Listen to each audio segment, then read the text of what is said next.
और तब ये श्रोमणी गुरुद्वारा प्रबंधक कमेटी का गठन हुआ था।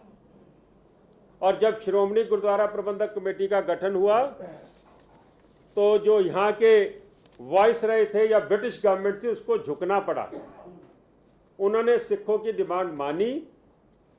महात्मा गांधी ने कहा कि ये आज़ादी की पहली लड़ाई की जीत हुई है और आज़ादी का बिगल जो है वो इस लड़ाई से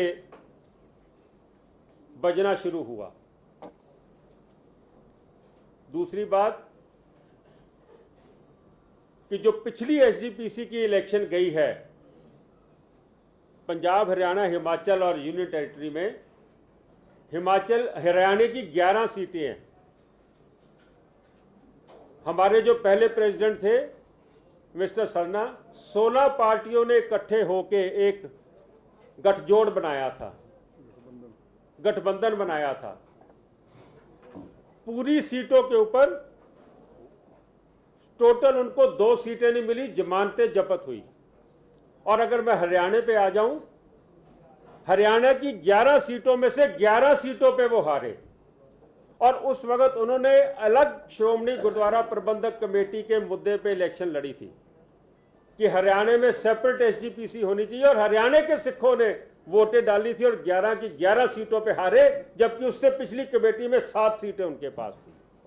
तो हरियाणा की सिख संगत ने अपना रेफरेंडम उस इलेक्शन में दे दिया। हुड्डा साहब की दयानतदारी की बात करें कि 9.5 साल वो चुप रहे, वहां पे मिनॉरिटी कमीशन का गठन उन्होंने किया नहीं।